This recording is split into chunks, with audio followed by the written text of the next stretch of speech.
All right, I think we're live. Let's see if this is working. Let me check the audio really quick.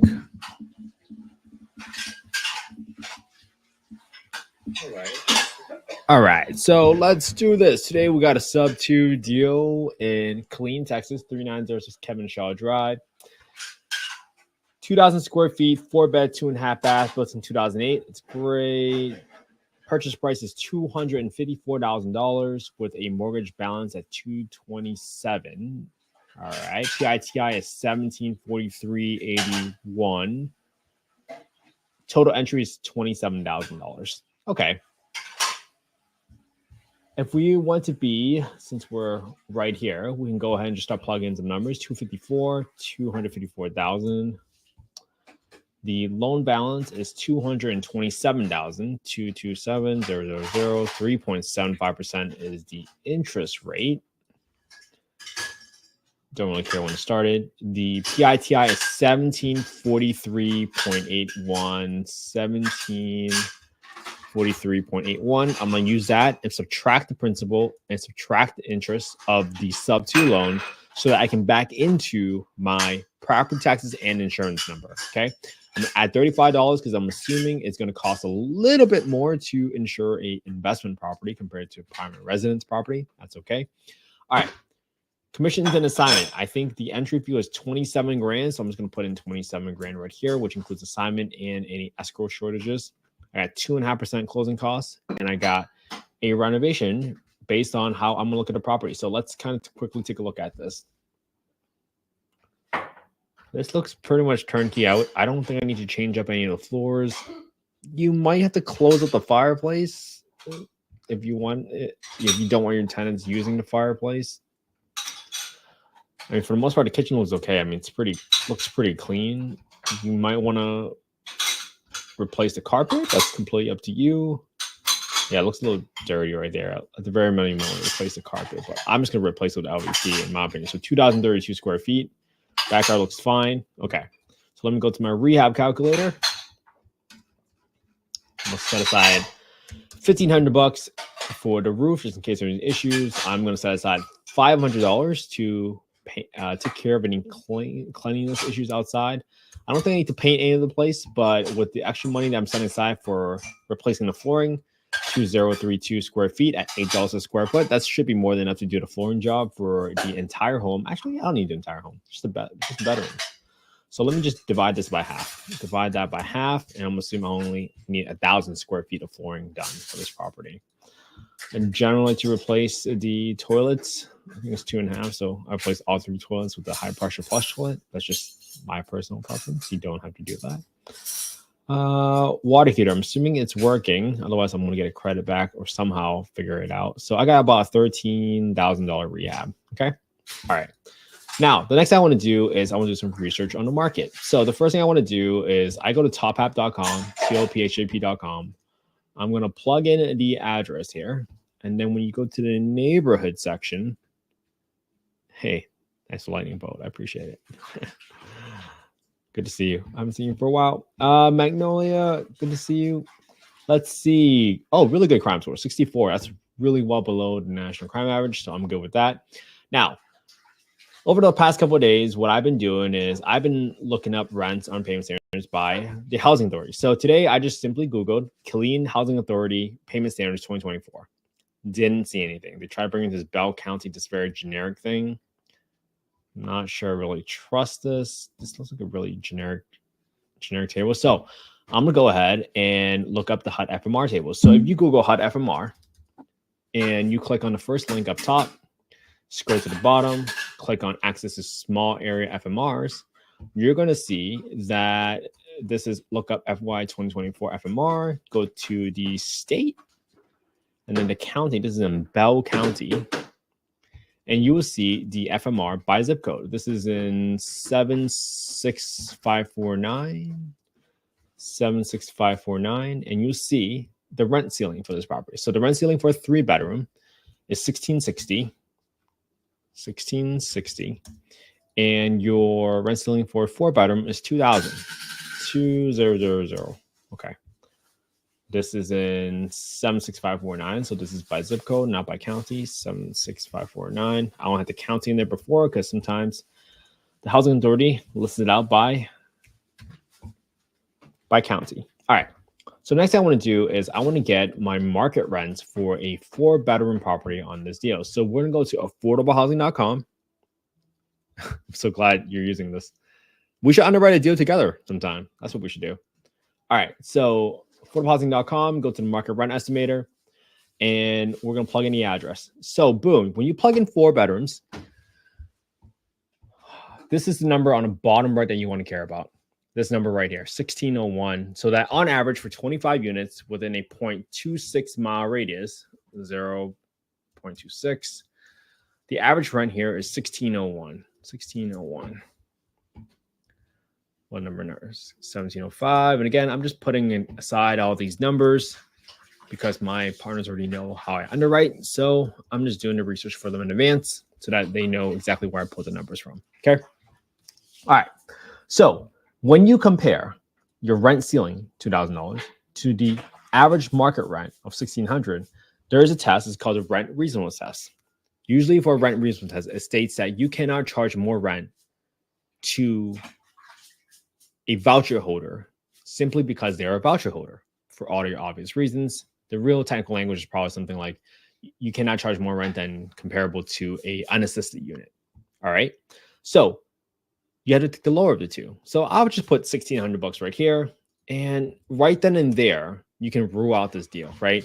Your PITI is $1,743. Your market rent is $1,600. And once you build up your muscle and you quickly realize what a deal looks like, you will also get quicker at ruling out deals. So you don't burn yourself out looking at deals that are not going to be deals. All right. So even if you kind of walk it all the way out, right? You got 10% for maintenance. Let's say this is a very low crime area, so people don't mind coming out here. People want to stay a little bit longer. Got 8% for property management and 3% for vacancy.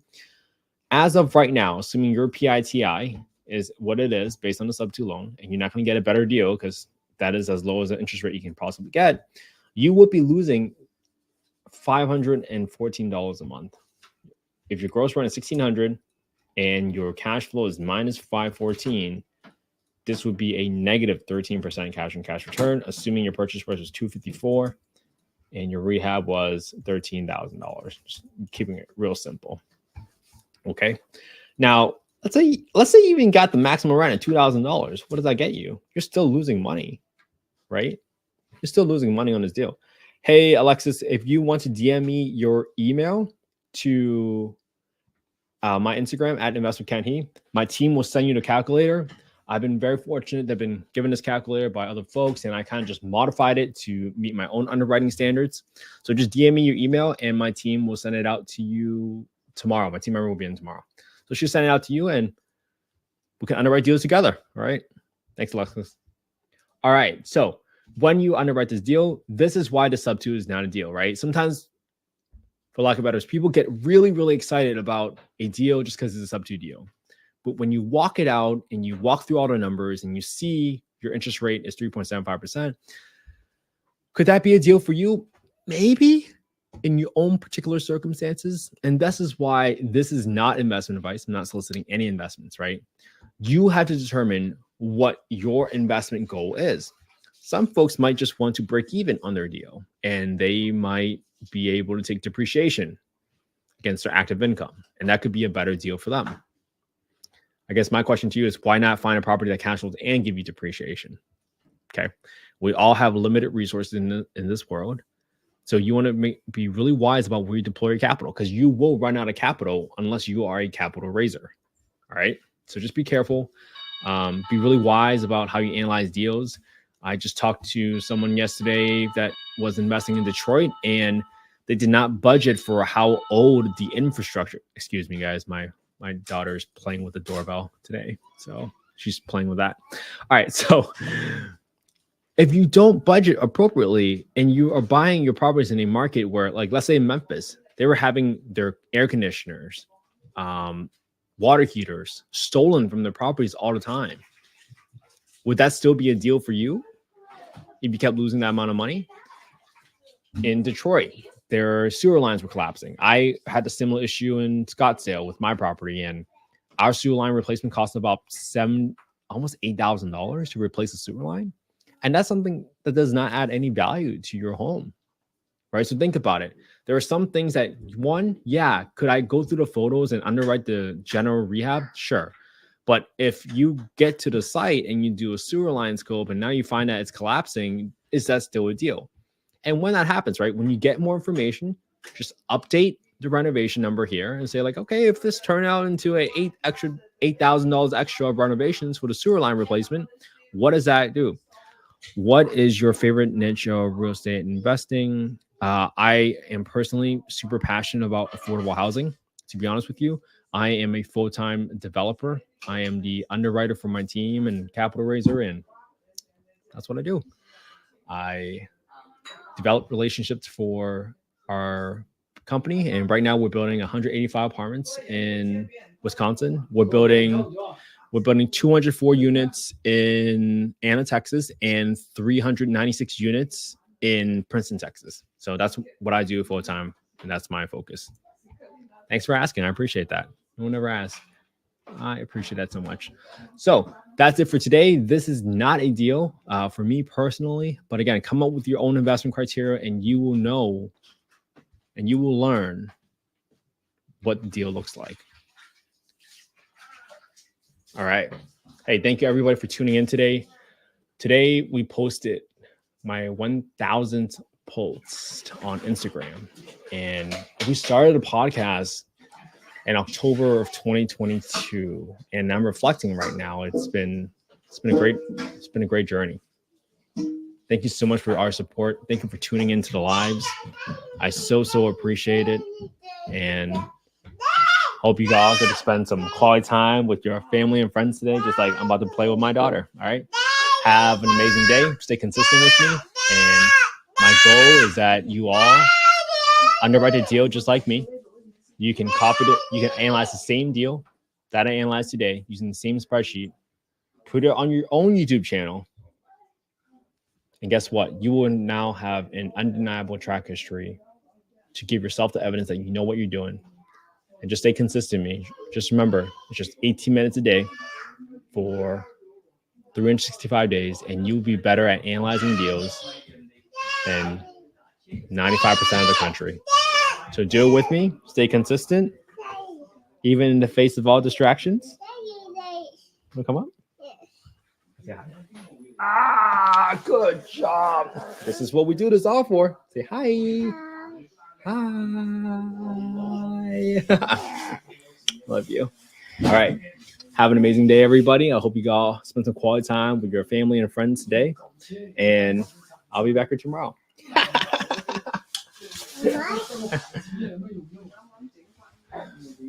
I'll talk to y'all tomorrow for day 166.